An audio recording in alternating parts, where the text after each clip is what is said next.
Hello everyone, in today's video we're going to be taking a look at this little nugget from Laminar research known as X-Plane 12. And one thing I want to start by saying is this is a very, very, very early version.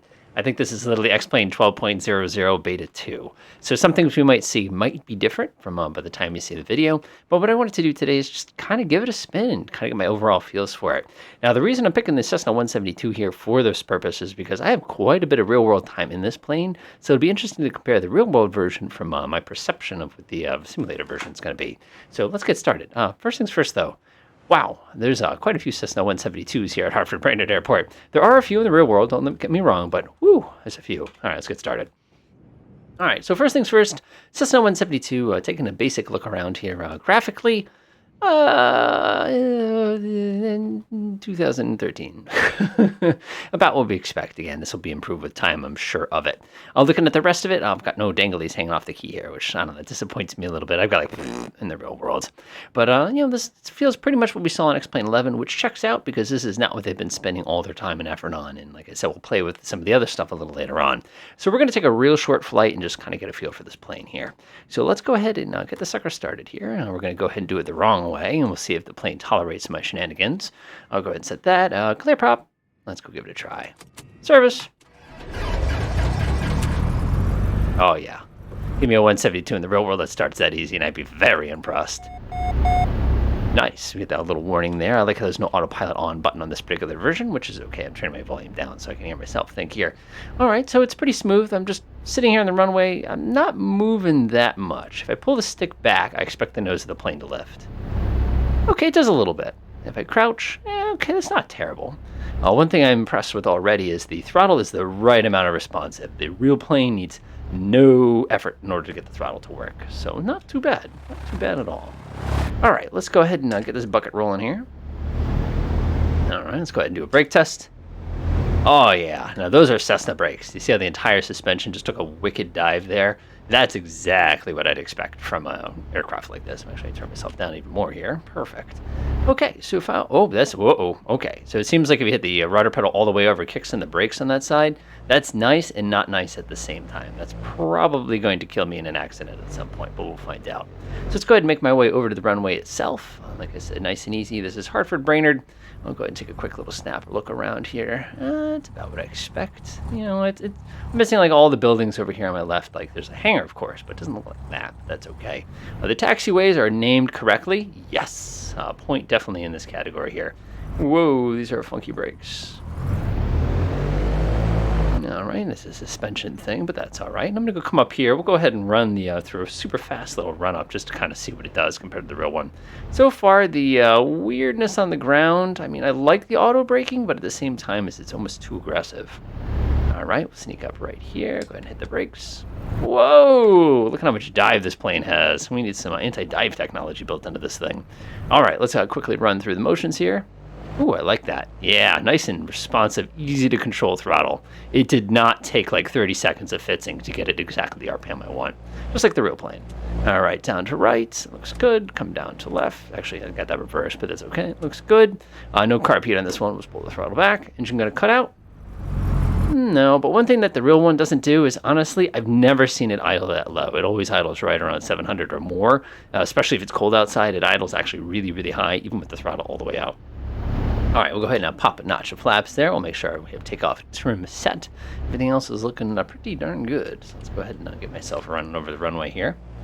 I do appreciate kind of like I said, kind of the way the plane sways. It feels like it has mass. Like, I know that sounds weird, but like in some other simulators, it's either so sensitive or it doesn't respond right. This is like I said, it's got some weight to it. Speaking of which, let's do something dangerous. And card. Is it going to tip? Is it going to tip? Is it going to tip? No. It's going to tip. Going to tip. Okay, not quite. In the real world, I would have dragged the wing if I pulled something like that off. So that doesn't work like that. But I don't think I've ever found a simulator that's gotten that aspect of this plane correct yet. All right, let's go ahead and smoothly apply full power. We're expecting it to pull to the left. There it goes. Nice and easy. A little bit of right foot. Okay, pretty simple. Nothing excessive here. Again, not a lot of drama. Kind of a surprising point. There's the green line. Give it a tug, and we're airborne. Like I said, we took off with a notch of flaps there. That looks pretty good. Let's do the dangerous thing. Pull the nose up, kill the flaps, and let's see what happens. It's just a honk of stall. Nope, didn't do it. Okay, that's fine. Maybe I'm nice and lightweight here. And one of the weird things is I'm actually pushing right foot in order to keep the plane coordinated right now. I don't know if that's something with the flight model or maybe it's the wind or something like that. All right, 75 knots usually gets us, I think, with this plane at this weight, probably like 850 feet per minute-ish. I'm just taking a look over there. Getting about right. Yeah, 900 feet per minute. If it was a little colder outside, I think this is pretty close to 70-something. We could probably get it over 1,000. There's 500 feet. We'll take a nice gentle left here. I need a little bit of rudder for that left turn. Nothing excessive. Looking around at the graphics, very X-Plane 11 and X-Plane 10-y. I mean, they're definitely better than X-Plane 10, but not like glowing or anything. And I know all the hardcore X-Plane folks are like, that's not what it's about. I get that, but it is something I like to look at. When I plan cross-country flights, I certainly like to simulate the flight in the real world, so I know what I'm going to be looking for. So scenery does count in that regard, at least in my opinion. All right, keep coming around here. Looking pretty good, And we'll go ahead and level off and go fly over to Ellington Airport here. That's looking pretty solid. And we'll go pull out the GPS in just a second. Okay, that's a little weird. I expected to need a little bit more right foot than that, but we didn't need it. So one of the cool things with the X-Plane GPSs, one of the things I always liked is when you open them up, they pop up right away. There's no delay. It's like, yo, I'm on GPS, ready to rock. So we're going to do, let's see, 7 Bravo 9 today. Okay, gotta be careful here. We'll go down. Of course, if you get one little bump of the airplane, all of a sudden you lose whatever you're typing here. 7 Bravo. Yes, I know. I'll fix it. There we go. 7 Don't do that to me, please. All right. Whoa. Got it. Enter. We'll go ahead and set it to GPS mode. We'll give myself just a little bit of left foot here. The GPS, by the way, this is pretty much exactly the real unit. I have got one of these in the Archer that I fly around all the time. And yeah, pretty consistent. Nothing too weird about this one. Got ourselves a little bit of altitude here. Not doing anything crazy or excessive. Basically, just kind of testing the plane out to see sort of what it does. Speaking of testing the plane out to see what it does, let's try a stall. Slap down the flaps. Now, when I let go of the controls, I expect the nose to pitch up. Yeah, whoop. Did you see it pitch up? That's accurate. Very accurate. Okay, so the stall on a 172 should make the nose just go, oh, and sink. Shouldn't be any drama.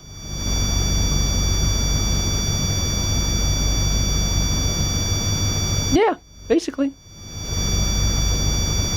A little bit of left foot here. Seems out of coordination. Whoa, okay. That was a little weird. All right, no, that was, I don't know. I don't think so. All right, let's pull it back again. No.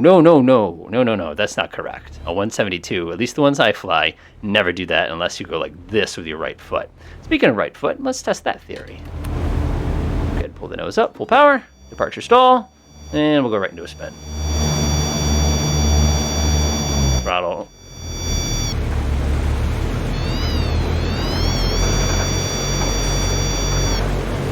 I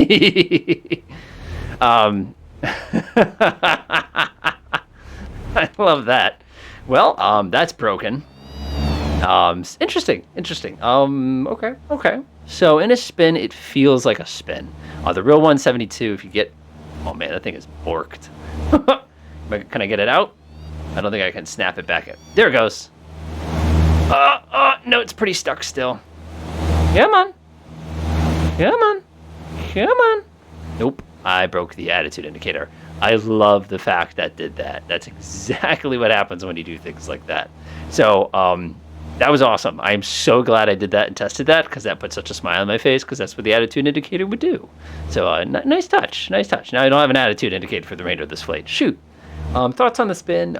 Spins in this plane are usually pretty unscientific. I had to really hold the negative controls in there in order to keep that spin going. And once it started going, it was aggressive.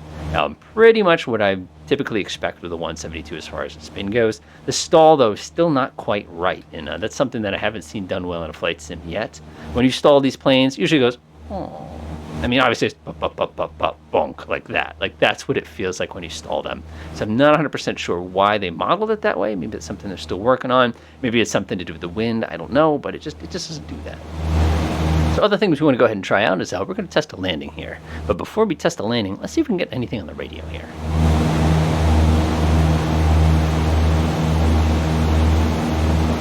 That should be an 80s code. Aw. Bradley information November 1915 Zulu arriving runways 2433, departing runways 2433, weather, wind light and variable. Light and variable. More than 10 miles, sky conditions few at 4,000, scattered at 25,000. It's about accurate. 8, dew point 15, altimeter 302. Altimeter. I like the altimeter. I'm going to have to start calling it altimeter from now on because that was awesome. All right, so it sounds like we have light and variable winds today. So what we're going to do is we're going to fly up to Ellington Airport, as I mentioned a few moments ago, right now. There we go. And now we're ready to go ahead and put this thing on the ground. This is Cessna 172. One of the great things about this plane is it's pretty tolerant of silly landings. This particular aircraft right here, we're flying to Ellington Airport. For those of you not familiar with Ellington Airport, it is the shortest tarmac, let's go some tarmac, I tell you. The shortest tarmac runway in Connecticut. The reason I picked that one for this flight is this is going to be a great test of how close the performance is both in the real world as well as it is over here in the simulator. So what I expect here is, this is Cessna 172, we'll be using short field technique. So I'm supposed to be taking about 500 feet over the end of the runway before I touch the ground. That's going to be, I think they have the big center line marker, so it's going to be just shy of the first center line marker. And then it should take me less than half of the airport to actually come to a complete stop. Again, that's assuming perfect technique, and I have not been flying this particular X-plane that long. So this is going to be an experience for both of us, no matter how you slice it. And I love the fact my attitude indicator is still busted. That puts such a smile on my face, you have no idea. Great detail. Great detail. I don't know if that was intentional either or not, or what that was. I didn't know I had damage turned on, but I appreciate it. I like what you guys did there. Nicely done.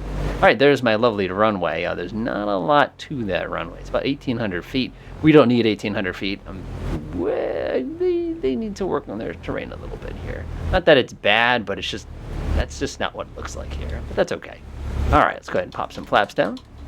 Looking for an approach speed of about 60 knots in a Cessna 172. Oh man, that pitch up on the flaps is really good. Yeah, they did a really nice job with that. Because in the real plane, like, I'm having to hold the nose down even though it was 60 knots with full flaps. That's exactly what the real plane does. It's got quite a bit of drama. All right, so theoretically, if this is a 172-esque, I should be able to basically hold the nose like this, set the power, and literally sit here. Like, this is roughly as difficult as this should be. So, how you doing? You're looking into Ford X-Plane 12? Now, you're probably expecting me to go fly around in a jet or something. Oh, don't worry, I'll get to that in a moment. Don't worry. Nice and relaxing approach. A little high, but not by much. Speed is literally textbook commercial perfect. Love how easy the throttle is to control on this. It's just right. And there's the big old number 1. Remember, trying to get on the ground before the second line there. Start pulling the throttle to 0. That's plenty. Hold the nose at the correct attitude. Oh!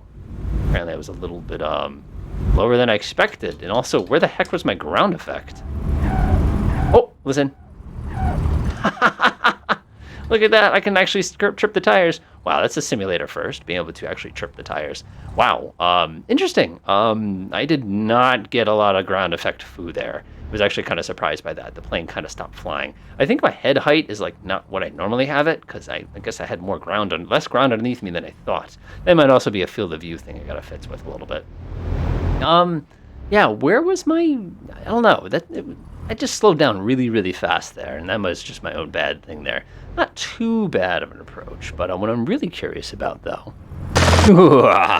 something that the good folks over at Flight Sim Land haven't quite prepared, at least not yet. It's coming pretty soon. What we have here, the lovely Robinson R-22. Let's jump in.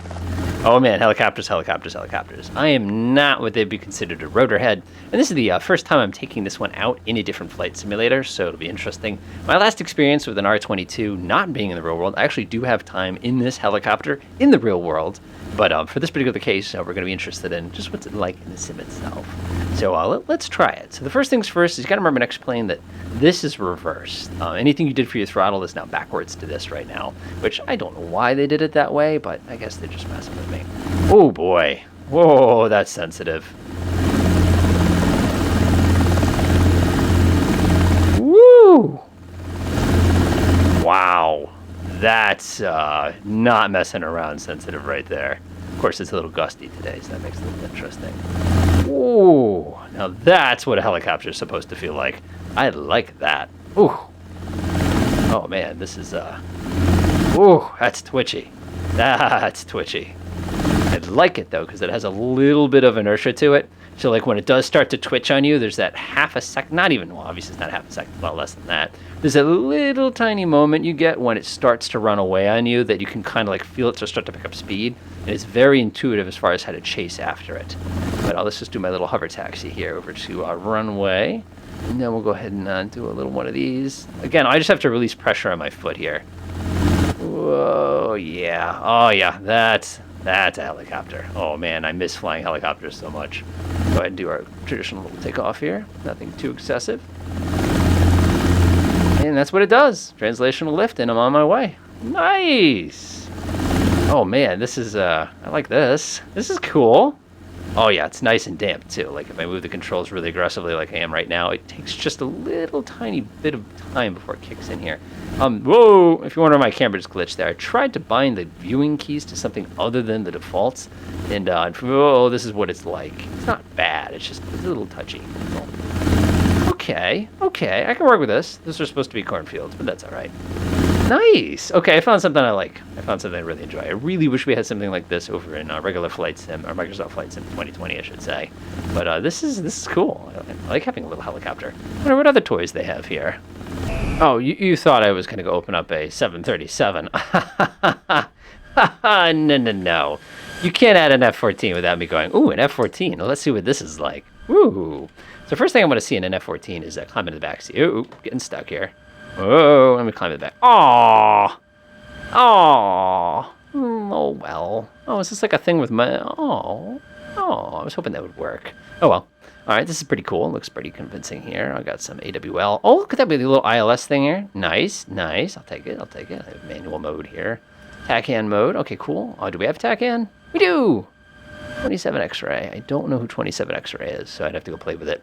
Apparently I have 48,000 pounds of fuel, though. I like that. And apparently we are carrying a ton of weapons. Let's take a look. Oh, we are. We are carrying a ton of weapons. It's got kind of a weird...